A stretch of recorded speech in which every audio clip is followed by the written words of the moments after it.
On this video, I want to talk to you about the 8 accounts that every high earner should have. Now, I remember thinking that people who are balling out of control, happy all the time, they have no stress, they have massive options. How do they actually structure their money? Like, what accounts do they have? What are they doing that I should be doing? Now, if you've ever been like me and asked those types of questions, in today's video, I'm going to tell you the exact 8 accounts that you want to set up and why. Now, I've built a 7-figure real estate portfolio and a 7-figure stock market portfolio by the time I was 40. Last year alone, my investments produced over $400,000 in returns. And none of that happened just because I picked the perfect stock. It happened because my money learned to live in the right places. And that's what I'm about to show you today. Account number 1 is what we call your operating account. Now, I'm starting here because this is where I actually made the biggest mistakes. So I went from $100,000 to $200,000 a year in like 12 months, then $200,000 to $400,000 in another 12 months. But nobody ever taught me what to do with that type of money.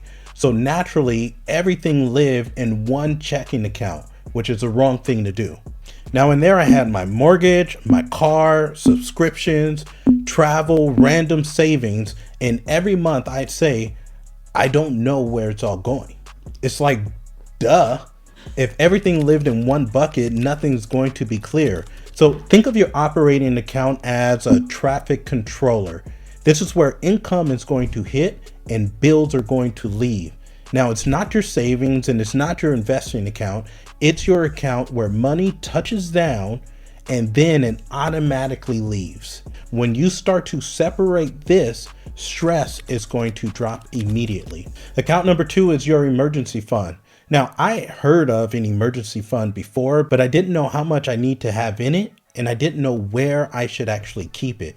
Should I keep it in a bank, a CD, life insurance? The truth is, I was making $200,000 a year, just bought a nice house, strong income, everything looked solid. But then I ran the numbers, and basically, if my income is stopped, I only had about a month and a half of runway, which meant if something bad happened, like I had a slow quarter or I got laid off or something happened to the economy like COVID a few years ago, everything would get super tight. Now, that's not wealth, my friend. That's what we call exposure. So your emergency fund isn't just about returns. It's about actually having breathing room. So you want 3 to 6 months of real expenses in this account. So at the time, my expenses were $7,000 a month. So to fund this account for 3 months, that meant I needed at least $21,000 set aside. But then I extended to 6 months of breathing room, which meant I needed $42,000 stored away in this account. So where do we want to keep this money though? We want to keep it in something we call a high yield savings account.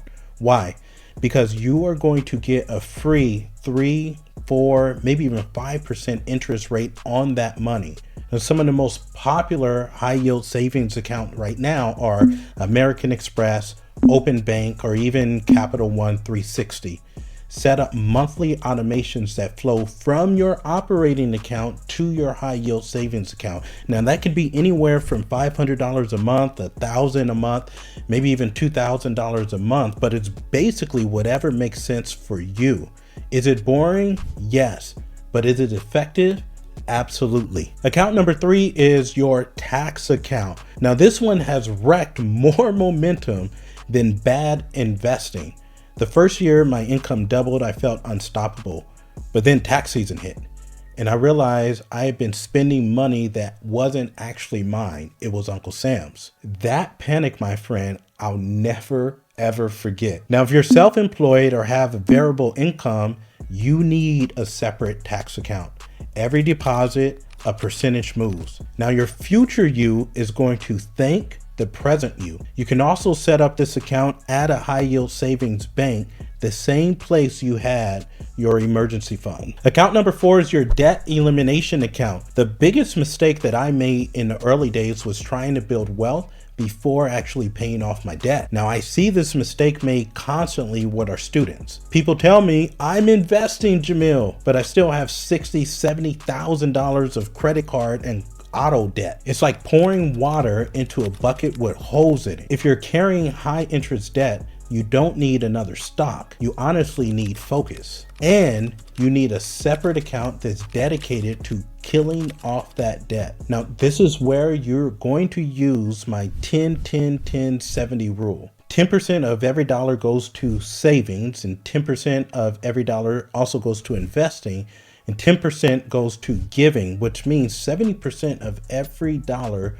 you use to actually live off of. If you have high interest debt, that's simple. Just take the 10% that you would normally invest with and just reallocate that over to an account where you can pay off debt quicker. Bad debt shrinks margin, and margin creates freedom. This is why the sequence matters. Account number 5 is your retirement accounts. This could be your 401k, your Roth IRA, or your health savings accounts. But a mentor told me years ago, Jamil, there's an old person inside of you that's praying that you actually make the right decisions today. And what they were telling me was they were saying at 65 years old or 75 years old, that person is hoping that you are stashing money away so that they could use in the future. And that's why your strategy matters so much so. Most either overdo it in a retirement account or they just ignore it altogether. Some max this thing out like crazy and forget about flexibility, while others avoid it because it just feels too far away. Your retirement accounts are your tax advantages. Now, these are your long-term compounding machines, but they are not your only investing tool. They're simply part of the system. Account number 6, your brokerage account. Now, admittedly, this is my favorite account. This is where growth investing really starts. Every single month, allocate money to this account. Invest in simple, low-cost index funds like VOO or VTI or QQQ. Or you can invest in individual stocks, REITs, gold, crypto, international fund, even startups. You can borrow against these accounts. You can use them to invest in real estate. There's just so much flexibility with your brokerage account.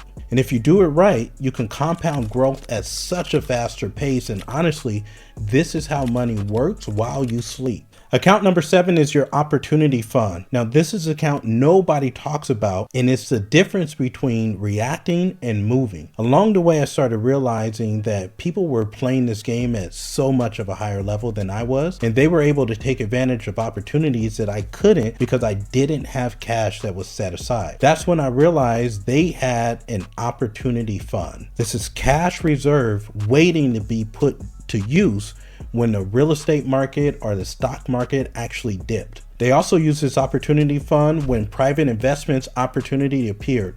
Now, they were able to get much bigger returns because they were ready to play a game that I simply couldn't. Now, I hold these accounts now at the same high yield savings bank. Every month, money automatically moves from your operating account into your opportunity fund. This can be $500 a month, $1,000 a month, $5,000 a month. It's really what makes sense to you.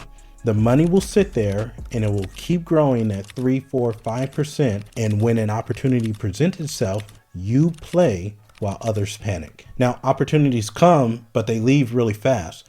Those who are liquid are going to win. Account number 8 is your kids or your legacy account. Now, the reason why I started this whole journey and the reason why I wrote this first book, The Richest Man in Direct Sales, was so that I could leave a roadmap to my son at the time and our future kids. This whole thing for me was about leaving legacy, and this is where your mindset really starts changing. I mean, the first time I saw my kids' accounts really growing, something really shifted inside of me. Is really stopped being about me. And most people I've learned say they want generational wealth, but very few actually structure it. So I have 3 accounts set up for our kids. Account number 1 is a 529 college fund. Number 2 is a custodial child Roth IRA. And number 3 is a custodial brokerage account. Even just $200 a month invested consistently for 18 years becomes serious money. Now, legacy isn't built later. It is something that's intentional and that you start right now. So I want you to notice something. We went from security to stability to clarity, then growth, then opportunity, then legacy. Most high earners skip the first 4 and jump straight into investing. And that's why you feel so unstable. They're building growth without the actual foundation.